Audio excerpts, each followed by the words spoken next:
یہ سورہ ذاریات کی آیت نمبر 55 ہے۔ اللہ رب العزت اپنے پیارے حبیب علیہ الصلوۃ والسلام سے ارشاد فرماتا ہے، وذکر، اے محبوب صلی اللہ تعالیٰ علیہ وسلم آپ یاد دہانی کروائیں، نصیحت فرمائیں۔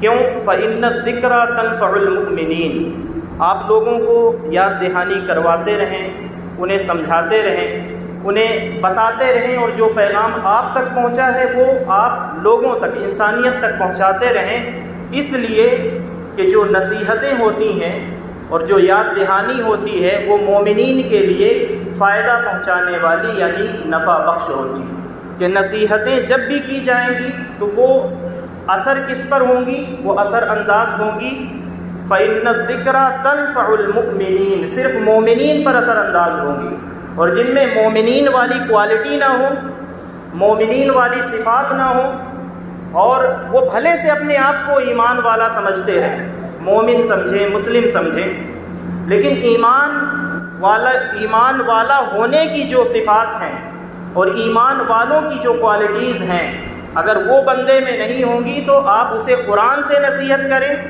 حضور کی احادیث سے نصیحت کریں، اور یہاں تک کہ عام بندہ، عام عالم یا کوئی کتب غوث ابدال ولی نہیں، امام الانبیاء بھی اسے نصیحت کرے اور اس کے دل میں اگر ایمان نہیں ہوگا تو اسے وہ نصیحت فائدہ نہیں دے گی۔ یہ اللہ تعالیٰ فرما رہا ہے فإن الذکریٰ تنفع المؤمنین، آپ نصیحت کرتے رہیں اور یہ نصیحتیں ایمان والوں کو فائدہ دیں گی، اور جن کے دل میں ایمان ہے ہی نہیں، بھلے سے وہ اپنے آپ کو ایمان والا سمجھے بیٹھے ہیں، تو انہیں وہ نصیحتیں فائدہ نہیں دیں گی۔ تو وہ نصیحتیں اب قرآن مجید نے کی ہیں، میں امام اہل سنت کی نصیحتیں اہل سنت کو سنا رہا ہوں۔ 10 پوائنٹس ہیں اور میں اسے جلدی سے کور کرنے کی کوشش کرتا ہوں۔ آپ دیکھیں کہ پوری اہل سنت نے، اور اہل سنت جب کہا جائے تو اس میں کوئی سلسلہ رضویہ صرف نہیں ہے، سب ہیں، تمام سلاسل سب شامل ہیں۔ تو اہل سنت نے کیا مل کر کے مسلک اعلیٰ حضرت کا نعرہ لگانے والوں نے خاص طور پر، اور امام اہل سنت سے محبت کا دعویٰ کرنے والے جتنے لوگ ہیں، اور اعلیٰ حضرت کو ماننے کا دعویٰ جنہیں ہے، کیا سب نے مل جل کر کے، جنہوں نے زیادہ مانا ہے انہوں نے بھی، جنہوں نے تھوڑا مانا ہے انہوں نے بھی، کیا انہوں نے اعلیٰ حضرت کے دیے ہوئے اس فارمولے پر عمل کیا ہے؟ اور اہل سنت نے کیا ان فارمولے کو اپنایا ہے؟ تو آپ دیکھیں اور خود فیصلہ کریں کہ کتنا اپنایا ہے۔ پہلا پوائنٹ، اعلیٰ حضرت فرماتے ہیں یہ سب کچھ جو بتا رہے ہیں وہ فروغ اہل سنت کے لیے بتلا رہے ہیں۔ اہل سنت کا فروغ تب ہوگا، اہل سنت ترقی پذیر تب ہوں گے جب ان تمام چیزوں کو عمل میں لائیں گے۔ اور اب زمانہ 104 سال آگے گزر چکا ہے، 104واں عرص ہے، 100 سال پلس 4، تو اب 104 سال ہو گئے اعلیٰ حضرت کے وصال کو، تو اس میں اور بھی بہت سے پوائنٹس پیدا ہو سکتے ہیں، لیکن یہ اس زمانے کی بات ہو رہی ہے جب اعلیٰ حضرت نے کی، ان کی تحریروں سے چنے گئے یہ پوائنٹس ہیں۔ پہلا فرماتے ہیں کہ عظیم الشان مدارس کھولے جائیں، یعنی مدارس نہیں ہوں گے اہل سنت کے، اور مدارس عظیم الشان نہیں ہوں گے، اور ان مدارس میں اعلیٰ پیمانے کی اگر تعلیم نہیں ہوگی تو اہل سنت تباہ ہی ہوں گے۔ تو عظیم الشان مدارس کھولے جائیں اور باقاعدہ تعلیمیں ہوں۔ تو اب اس پہلے پوائنٹ پہ اگر آپ غور کریں گے تو اہل سنت نے عظیم الشان مدارس نہیں بنائے ہیں، ہر محلے میں مدارس بنائے ہیں، ہر آدمی نے، چند لوگوں نے جمع ہو کر کے، بجائے اس کے کہ ایک عظیم الشان ادارہ ہو، ایک عظیم الشان مدرسہ ہو، ہر گلی محلے میں مدرسہ بنا لیا۔ جب ہر گلی محلے میں مدرسہ ہوگا تو وہ عظیم الشان نہیں ہوگا، پھر وہ محلے محلے کا مدرسہ ہوگا۔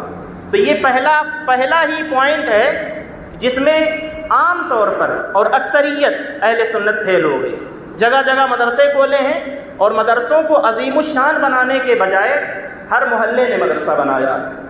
باقاعدہ تعلیم کروانے کے بجائے لوگ کس سے خوش ہوتے ہیں؟ لوگ اگر قرآن خوانی کروانے سے خوش ہوتے ہیں، اور لوگ اگر مدرسے کا جو انتظامیہ ہے اگر وہ یہ چاہے کہ بچوں کی تعلیم کے لیے ٹائم ٹیبل کون سا اچھا ہے، تو وہ پہلے، وہ جو مینجمنٹ ہے، جو ٹیم ہے، وہ پہلے عوام کا منہ دیکھے کہ لوگ کس سے خوش ہوتے ہیں۔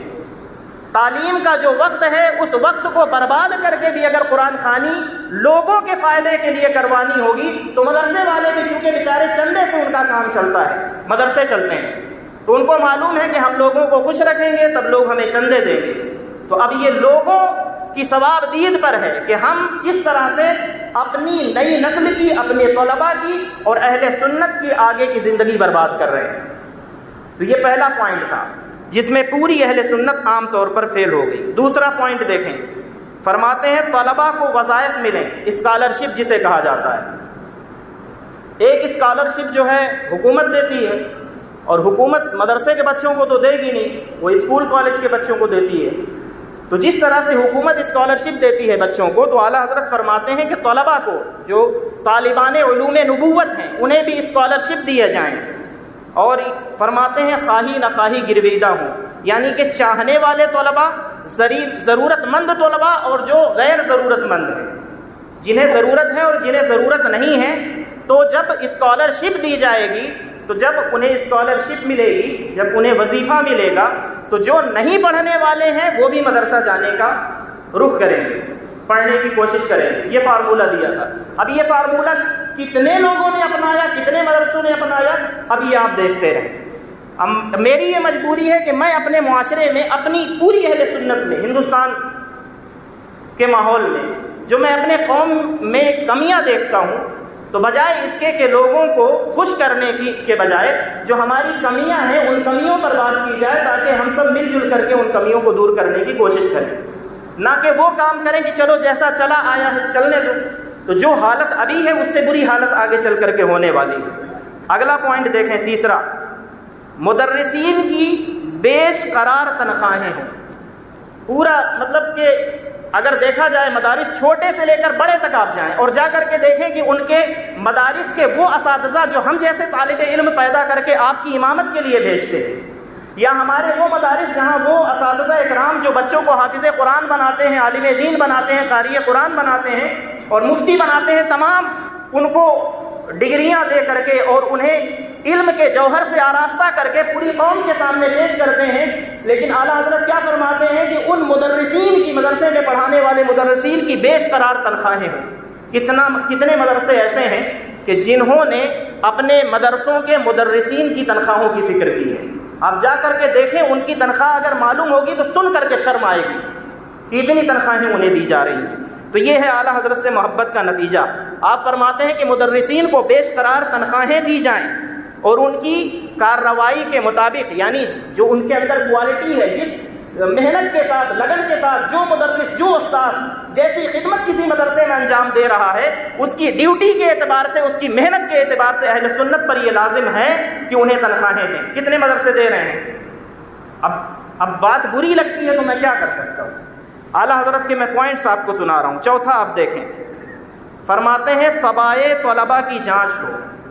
جو اسٹوڈنٹس ہیں اس مدرسے میں پڑھنے والے، ان کی کوالٹیز دیکھی جائیں، ان کی صلاحیتوں کو چیک کیا جائے اور ان کی طبائع کی جانچ ہو۔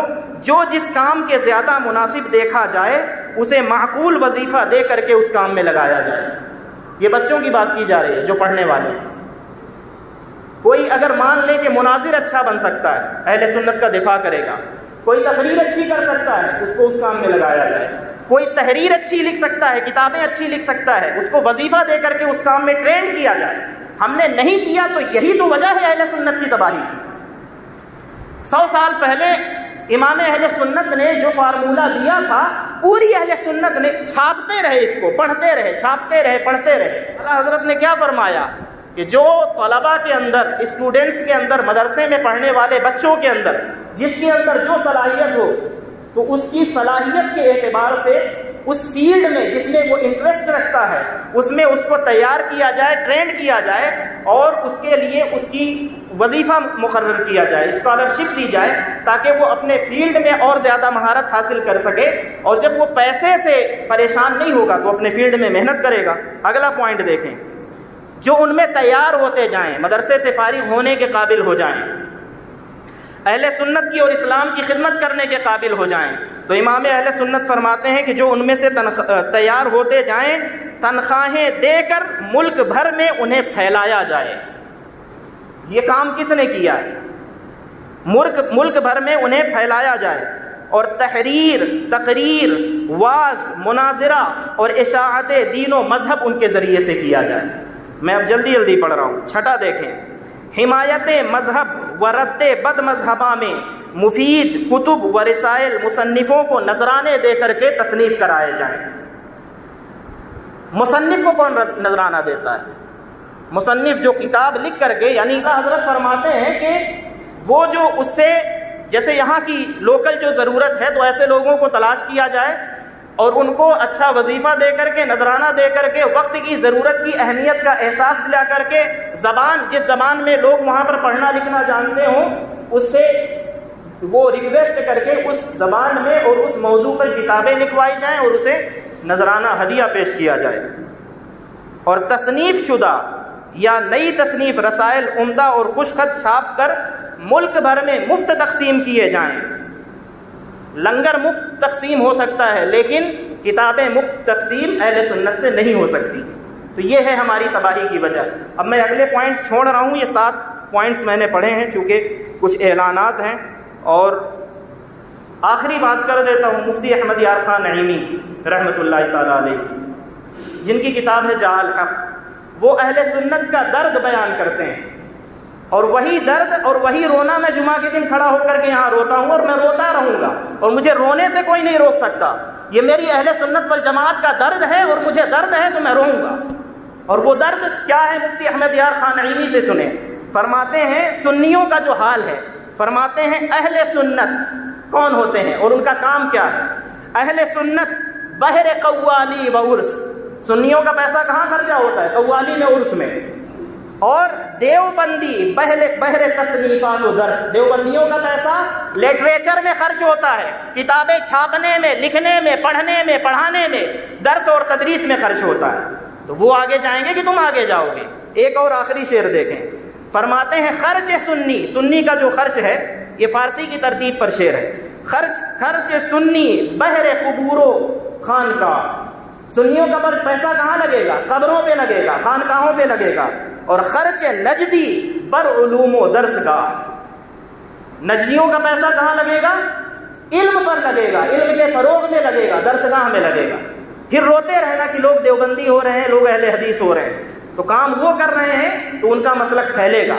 تم سجاتے رہو، قوالیاں کرواتے رہو، عرس کی محفلیں سجاتے رہو، اور عرس میں غیر ضروری خرچے کرتے رہو، تو ہو گیا پھر اہل سنت کا بیڑا پار ہو گیا۔ اللہ رب العزت کی بارگاہ میں یہ دعا ہے کہ اہل سنت کی یہ جو بدحالی ہے، اہل سنت کو جاگنے کی، سمجھنے کی، وقت کے نزاکت کو سمجھ کر کے جو کام ہے، جو ذمہ داریاں ہیں، انہیں پورا کرنے کی توفیق عطا فرمائے۔ آمین یا رب العالمین بجاہ سید